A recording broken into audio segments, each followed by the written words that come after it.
Alright, Lanta, so as part of the 100 million download celebration, we are getting the return of 9th Anniversary Part 2, Holo Bankai Toshiro, Sajin, and also Soifon. 3 pretty cool characters that are all still pretty good, let's be honest. But a banner like this returning so close to the anniversary, everyone should now be gathering any orb you possibly can for the big 10th anniversary, which will be happening July 23rd. And any orb spent now is less orb spent on the anniversary. And even though the anniversary is going to be the big thing that a lot of us are saving for, you never know what Caleb might throw at us before the anniversary that might make us spend even more orbs. So banners like this right now, in my opinion, just aren't worth summoning. And there's a pretty big reason why.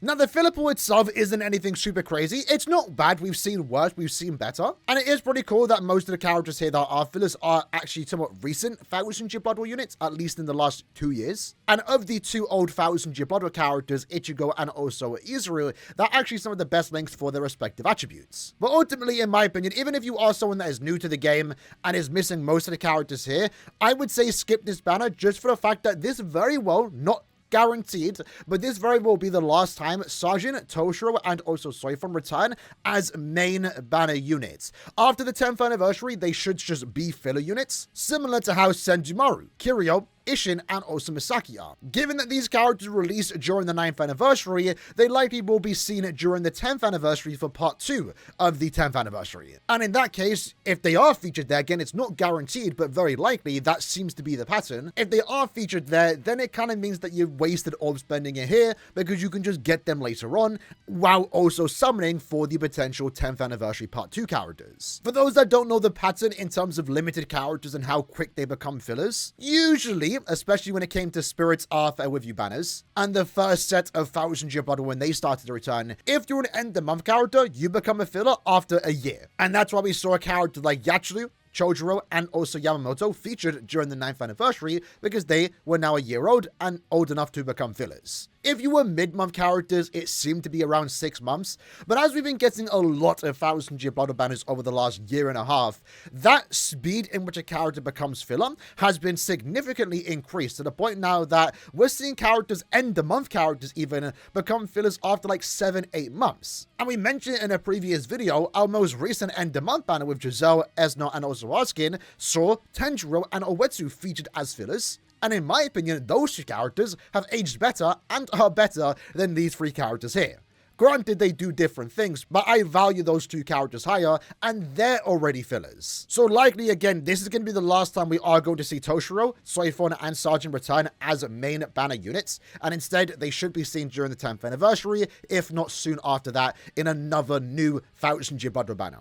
Remember, you do want to start saving orbs around now anyway for the 10th anniversary, but even more so if you are very excited for whatever might be happening for Core 3. Season 3 of 1000 Year Blood War should start beginning in Brave Souls during the 10th anniversary, part 2 in particular, and any banner after that will likely be focused on season 3. So if you are excited for characters like Bankai Shunsui, Vos Standing Uryu, Raijin Senkei Yoruichi, for example, plenty of exciting moments from Core 3, that's all potentially going to happen after the 10th anniversary or during the 10th anniversary. So with that in mind, like before we even talk about the characters, I just think it's a very easy skip because likely they're going to be back during the 10th anniversary.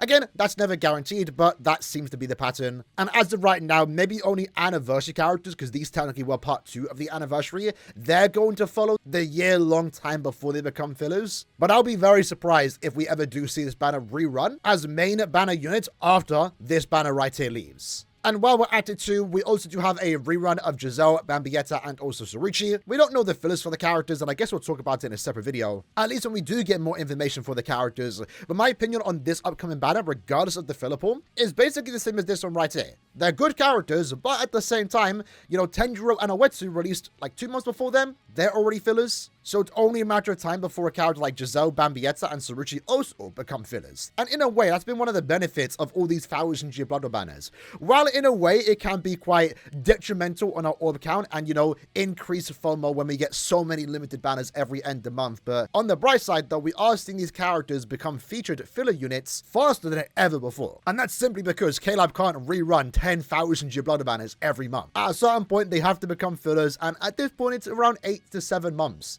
for characters to become fillers. So with that in mind, let's just have a closer look at the actual characters. First up, we have Toshiro. Now, Toshiro's a pretty weird one because he's actually a very good unit in my opinion. And in a way, he might be one of the last characters to be given 2 killers amongst this entire killer plus method that we have going on for us right now, where, to be fair, at least as of right now, mid-2025, the only characters that are going to get 2 killers are characters that are like farming characters, like the most recent Arskin, for example. But when a character is designed in mind to just be very good, and also especially good in guild quests, likely they are going to be given 1 killer, and that killer will be killer plus. So Toshiro having 2 does add to the value of this character, because you can use them in 2 guild quest phases, and I do like the combination of having a 40% killer, stun rate to killer, and a 20% killer, no affiliation. It means that against stun rate to bosses, he's doing more damage, and against normal enemies, the more common enemies, you're also still doing more damage when you are up against no affiliation characters. While that does add value to the character, at least for the context of guild quests, it is going to eventually have him phase out sooner than later, because a new character designed for guild quests with frenzy plus 3 and killer plus for either ranged stun rate to guild quests or ranged no affiliation guild quests is going to quickly outclass this character. And that's due to the fact that, again, while it is a good thing for guild quest content, it doesn't make the character's age as good. The character has frenzy plus 2, a 70% berserker. Upon inflicting a status ailment, he does 140% more damage, which is actually really good, and he also does have an 80% spiritual pressure boost with immunity to every status ailment. An overall solid character. I really do like his strong attack here. He has a good soul trait since he does have 2, and he's also given an EX skill that is a trap around him, hits quite a lot of times with a very high chance to freeze.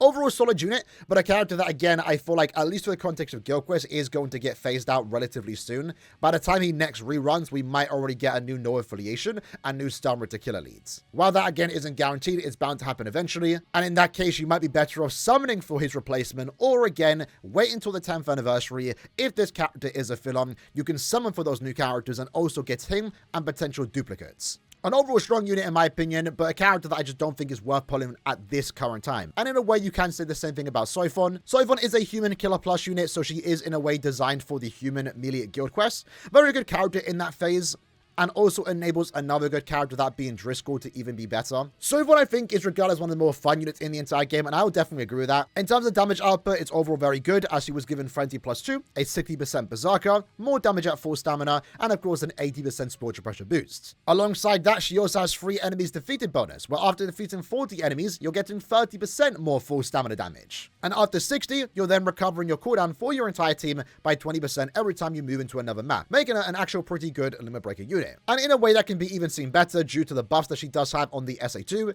as it is a team boost effect, providing yourself and your team with a 33% attack, focus, and defense increase. Her kit plays very well together, the SA1 being a lunge with a very good AoE to it, and a lot of people would consider it to be one of the best strong attack ones in the entire game. Her SA2 is a lunge, and then her SA3 is a standard forward screen, with an EX attack being a lunge forward, which makes it very fun to use, but in all honesty, it's not really that practical. I think Soifon's a really good character, and I think it'll age better for the content of guild quests, just due to the fact that she has really good stat elements to weakening and also paralysis. And even in the future, we do get a new character that replaces Soifon as the main lead. She will then just move as a side character, and if they're both storypers, even better, because then they can get buffed by a character like Tenjiro, who was recently seen featured in the most recent end of month banner.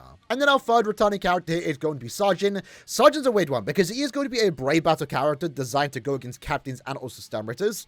At least as of right now, captains aren't seen all that often, besides himself, of course. And the stun rate killer is actually pretty good too. But the unfortunate thing about Sergeant, despite him being a really good character, is in a way he's been completely replaced from a character like Mila Rose, who basically does the exact same thing as him, but is better given the fact that she has Persistence Breaker, where she ignores that 5-second invincibility once you do get defeated. This unfortunately means if you do pull someone like Mila Rose, you just have no use for Sergeant, unfortunately. And going into the 10th anniversary, we know we are going to get a new Brave Battle unit, and who knows where that's going to take us in the meta. It seems like the Persistence skill is being phased out in exchange for Persistence Breaker, so characters like this are just kind of in an old meta that's eventually not going to be used all that much in the future, which is kind of unfortunate for a 9th Annie Part 2 character that didn't even really last an entire year. But other than that, he's actually not too bad. He has Flurry plus 3, he has Long Reach, he's a really good normal attack string too, with the final hit having extended range, and then he gets more damage under half stamina. Overall, he's a solid Brave Battle unit, just doesn't have Persistence Breaker like any other character in the meta besides Mila Rose. But given that they're both mind characters, likely you're going to use Mila over Sergeant.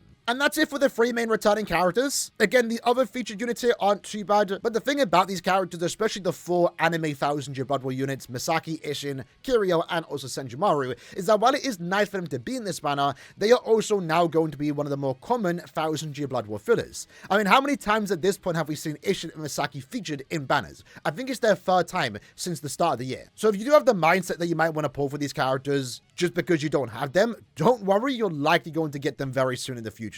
In the case of Misaki, she's an overall good lead for the range of Sparta Guild Quest. That's where you mainly want to use her. In a way, you can actually now get more scores thanks to a character like Okura that can support her. But Okura, the most recent Crescent Veil version, is a replacement for this character, so if you have him, you don't need Misaki. However, again, the range of Sparta Guild Quest is just lacking good characters in general. So if you are lacking someone like Okura, Misaki is still actually a pretty good character. She gets a lot of hate in the community, especially for myself too, I will be honest, because we are focused on getting high guild quest scores and she's very annoying to reset with. But if your goal is just to clear guild quests and get all the orbs, disregarding the clear time, then she's actually still a pretty good character to have, especially with that SA2, as it is capable of doing some pretty good damage, paralyzing the enemy, allowing your normal attack damage characters to put in the work. Isshin is one of my favorite characters released last year. Very fun unit, especially when used in Limit Breaker, and he's one of the more better Limit Breaker units to a certain extent, due to the fact that he does have an increased status of enchant against any heart enemy, so regardless of killer, you can always use this character, and due to the character's strong attacks, especially that SA2, which is a tracking vortex, likely any enemy you come against is going to be inflicted with both burn and also lacerate. So with that in mind, especially when the rules don't entirely match up with this character, you can in some ways cheese the Limit Breaker quest and just burn and lacerate your way through all the enemies. In Limit Breaker, enemies can get a lot of HP, and with that, the burn and lacerate does scale with it. So in some cases, your burn and lacerate can do millions of damage per tick. And that's not even to mention too, the character itself just has a very good damage output. 120% spiritual pressure boost, good berserker value, frenzy +2, and also the legendary rampage skill, which increases your damage on your strong attacks, normal attacks, and also soul bomb by 2% every time you get a kill, capping out at 100%. Only 5 characters in the game have this skill, so I think it's quite noteworthy the character does have it. In the context of Guild Quest, though he has been phased out by his son, I'm sure he's a proud father, but Ichigo's just a much better character for Guild Quest. But I guess in a way, if you don't have him, Isshin's still good. Kiryu, in all honesty, is just a bad character. She has good skills, but the biggest problem with this character is her SA2 being classed as a melee attack, so in the context of Guild Quest once more, given her killer effects, it just does no damage. And as a spiritual pressure unit, having one strong attack do no damage is basically dead on arrival for a character like this. And even then, her SA1 is a bad strong attack one of the worst strong attacks in the entire game. So what you have with this unit is just not a fun character and not a good character for the context of Guild Quest 2. Senjumaru is going to be a farmer. If you want to farm potions, if you still need those, she's good to have. Ichigo, like I mentioned, is actually a pretty good link, offering more recharge and strong attack damage at full stamina. And then Izuru is going to be a 20% DR with 16% normal attack damage. So really good links for both of them. And if they are new and you do pull them, well, then you are getting an additional 75 Spirit Orbs. This banner is a normal banner format, so it is discounted on step 1, 6, 11, 16, 21, 2, 7, 12, 17, 22. A 5-star guaranteed every 5 steps. And then on step 25, if you do go all that way, which again, I don't recommend doing, you are guaranteed to pick one of the characters, Sajin, Soifon, or also Toshiro. But like I said, I just don't think the banner is worth pulling on, just strictly because they are likely going to return in 2 months at this point and likely become fillers. Remember, as always, nothing is guaranteed with K-Lab. You never know what they might do. There's no guarantee they are seen as fillers, but this pretty much, in my opinion, from past trends, likely should be the last time they ever return as main banner units. Next time we see them, it should be alongside new 1000 Year Blood War characters. And if I was a new account, I might do the 2 discounts just to test whether I can get something. If you get them early in 2 steps, it's not a bad thing, even though you can get them later on, and you might get them later on. Getting duplicates of these characters are also pretty good. But as a new account, as a veteran, I would just not be spending orbs on this and just get them later on, even if you are missing majority of the banner. But at the end of the day, you know, it's your account, your orbs. If you want to go for them because you are massive fans of Sergeant, Toshiro, or Soifon, by all means, go ahead. But again, even then, I would still recommend waiting. If you play it smart, you'll benefit from it. Because 5,000 orbs spent on this banner versus 5,000 orbs spent on the Anniversary Part 2 with new characters and these characters alongside them is going to be much better. The banner itself, though, keep in mind, is here until the 18th, so if you do want to wait till the 16th, you can find out what mid-month is going to be. Maybe that will be an overall more exciting banner, who actually knows, but I hope you guys enjoyed the video, and I see you guys next time. Take care, and peace.